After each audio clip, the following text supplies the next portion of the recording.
tragedy. I've had a lot of death in my life while all this has been going on, and that'll keep you grounded big time. Having to like literally work, having to worry about the next season of Abbott also keeps me grounded. But yeah, friends, family, death, and work.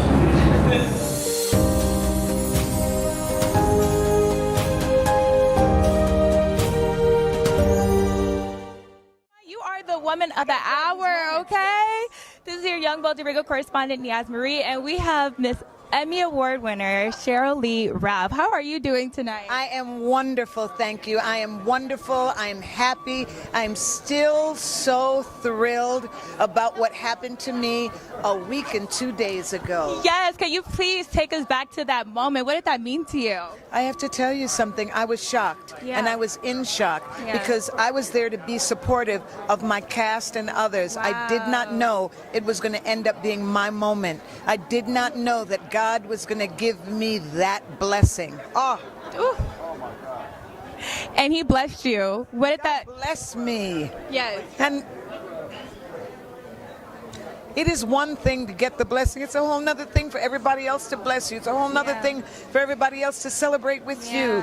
The way people have not stopped sharing their good vibes with me. People have not stopped telling me what I meant to them. I was little and this actress was on stage, Sally Fields, and she was like, you like me, you really like me, when she won her award. I didn't get that then because, I was young, but I get it now. Yes. I absolutely get it now. And you were always celebrated in our community, especially, so it means a lot to finally see you, get your moment, like that big award. Like, it's an honor to just be here in front of you, and congratulations on everything and winning that award. Tell us, how did you celebrate after that moment? You know what? My family, we were all together. My husband, my 2 kids, we were all together. We went to the parties that we had to go to, and because I had to get up and go to work the very next day, I went to bed. Yeah, there was no staying out all night. There was no sleeping and sleeping, just a short amount of time. No, I had to get a full amount of rest to show up to work, and I showed up with no voice. So that was bad, but because of that powerful speech you gave. Please take us into that moment of delivering such a powerful speech. That went viral, and that really touched so many of us. The song that Diane Reeves wrote, I Am an Endangered Species, has been my warrior cry for years. I wrote a one-woman show, Sometimes I Cry, and that was the opening song of the show. And I've been singing it for years. And every time I sing it, people always are like, my God.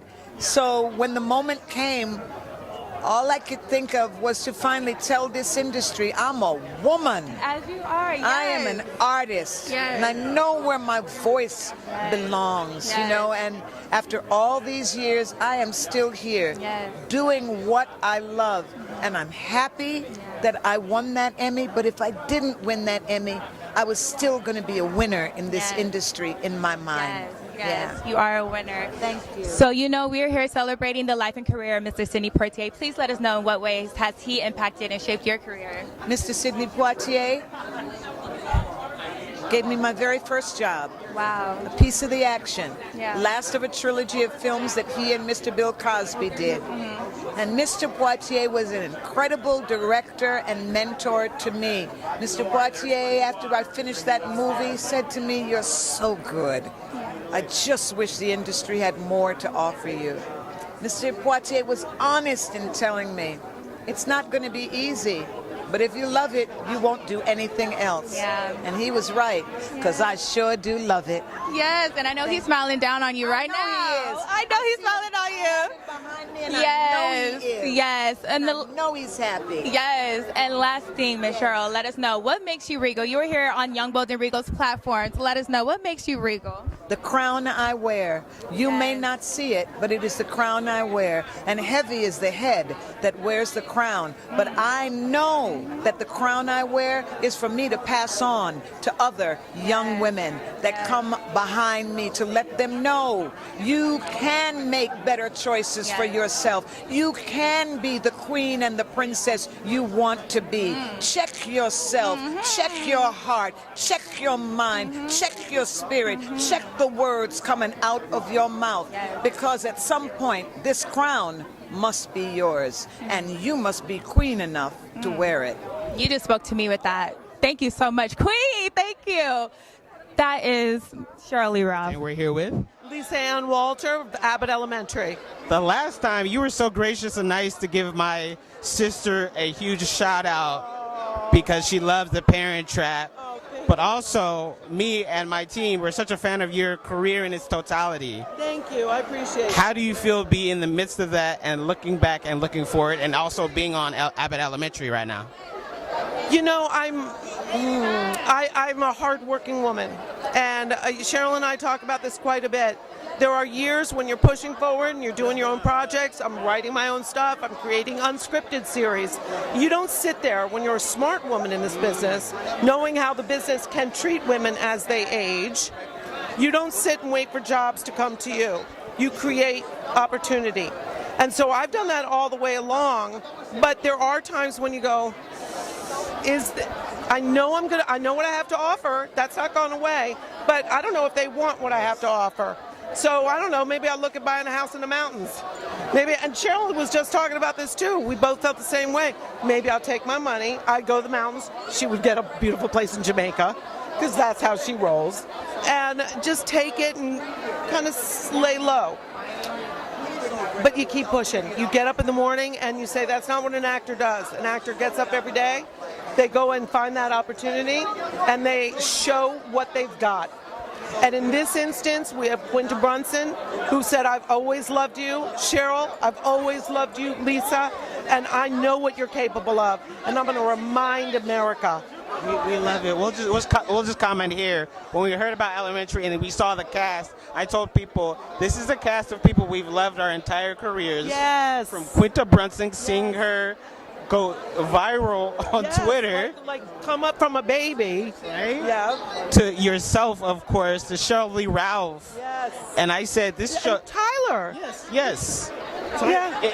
I knew it would be a hit. But what's so awesome is that you guys are on a string.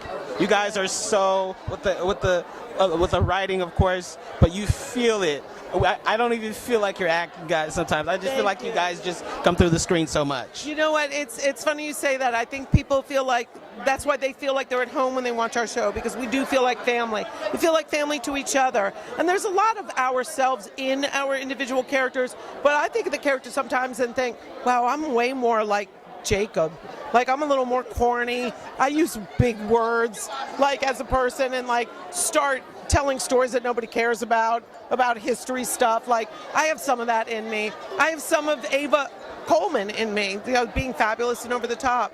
So we're somewhat like our characters, and then there's other pieces that are really acting. Yes. Yeah, it's like the accent. That's not. So here at the Image Awards, incredible night. Thank you for joining us. You're so welcome. Thank you for having me here. I'm William Stanford Davis, and you're watching Young, Bold, and Regal. Nice to meet you. I'm doing great. I'm going to jump right into it. And how fun is it to get these scripts every time you're at Abbott Elementary? Do you chuckle to yourself and like, we're going to have one hell of a day? Then we never, well, SHERYL and I, we do this thing where we don't even look at them. They send them to us the night before, but we don't read them until we get to the table read. And then, no, they didn't really do that, you know. But yeah, it's so much fun, man. And it's hard, whereas table read, not yesterday, before, it's just hard not to laugh all the way through because, you know, it's just incredible writing. And tell us about the cast chemistry. I talked to SHERYL Ralph. I talked to QUINTA Brunson. They said that the cast chemistry off camera makes it better for on camera. So what's your opinion on that? I agree with them 100%. We hang out. We have a group chat. We're checking in with each other almost daily. But, you know, we hang out. We go, you know, out to dinner. And, we're like family. We get to know one another on a more personal basis. So I think that just makes the work flow. We trust one another. And when you got great writing, man, you know, that's the cream on the top. Yes. It's been a year of waiting for you. I'm just curious, what are you doing with all the trophies? Oh my God. I'm gonna put them in my office in Warner Brothers. I just recently signed an overall deal there, so I have an office that I'm just gonna fill with. That's what I see other executives do. I don't know if that's or not. I don't want them in my home. I think they look. This is No, I think that looks a little obnoxious unless you have like multiple wings. I think it's wild to just have a award on your table, so I think I'm going to put them in my office. Yes. Actually, to follow up on that, you've been to a lot of award shows. Can you talk about how this one feels different, both the way that it's presented and what it means as an independent award? Absolutely. I mean, here's the first time, and I mean, there's been a lot of award shows that I've been to and gotten to speak at. This is the first time I felt I could talk about kids from the internet. You know, I'm a kid from the internet, and to me, that's the new era's version of the first independent storyteller, filmmaker, showmaker, etc. So this was the first time I felt comfortable talking about that here and knowing that people would probably understand. It also felt really great, and the people who won, one of, Iowa Beery, who's a very good friend of mine, seeing her win automatically just made me feel just really great. It's cold. It's cold here. It's on the beach. Relaxed vibe. Every time I look over, it's a seagull flying outside of the film independent thing. So very chill vibe. The whiskey. Normally it's hard to find whiskey at these things, but it's just overflowing. You can't. So that too. It's a nice vibe. It's chill. I'm very happy with the day. It's early. I had to wake up at 6:30 for glam. So I'll probably be able to do some laundry after this. I'm excited about it. It's a good one. Yes. And then, what are some, as you continue to get more and more success, but even looking back, what are some female comedians or even just male non-binary comedians that you looked up to that you hope your career will essentially emulate as you continue to grow? Oh, man. I mean, I'm a huge fan of Wanda Sykes. I'm always a fan of a comedian that can turn stand-up career, a seemingly innocent stand-up career, into something more. I mean, I think stand-up is like the root of a lot of extreme, like, you can do so much storytelling. A lot of people are just doing stand-up and it looks like they're just up there, running through the set, but in that there's so many stories, and I think Wanda has been really great at extrapolating the stories, also because she's one of the first queer, icons to be out in those spaces. I think that she just broke a barrier very early on, especially as a Black queer woman. I think she's incredible. I think for other women comedians, one of them presented me this award, Molly Shannon. A sweetheart. I talked to her on the plane on the way back from New York one time, and we talked about things just like this. So sometimes they really help me to see things that I cannot yet. Amy Poehler has been an incredibly supportive force in my life lately, which I really appreciate. Just saying things that will happen when I'm a little bit, she's very what will. And I appreciate all that kind of support. I feel like all the other ones I've said a lot. I'm blanking, but even the problematic ones still help us open the door, you know what I mean? It's true. People live their lives and change and everything, but there have been so many women that have kind of led the way. Yes. Many congratulations. Thank you. You touched on something which I think a lot of people will be shocked about. You said the word dead. Yeah. That, given the way that you always go on stage with a smile on your face, you always seem to have been, I don't want to be dour, but that seems an odd comment from you. How was that impacted? What were you reflecting on? Were you referring to? I think just that every high comes with lows, and I'm sure that's true for many of the people in this room. I think that everyone sitting here today, probably the only thing that happened to them this month is that they're going to an award show. They probably experienced some type of hardship, tragedy. Even while we're here, just terrible things have been happening all over the world. Evan Jackson from Young, Bold, and Regal. How do you guys come up with such ingenious ways of catching on to the culture with Twitter references that might have came out 2 or 3 months ago that are still hot, but you implement them so perfectly within the next season or in the next episode? How do you come up with that so quickly? It just happens. We don't really, believe it or not, I know people think the opposite. We're not that in tune with what's going on Twitter as a room. I think my room is just a lot of people who enjoy culture, enjoy pop culture,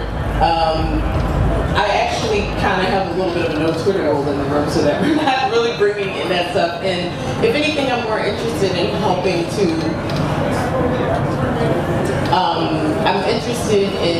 to contribute to the zeitgeist rather than take from it. So it's always just kind of a coincidence.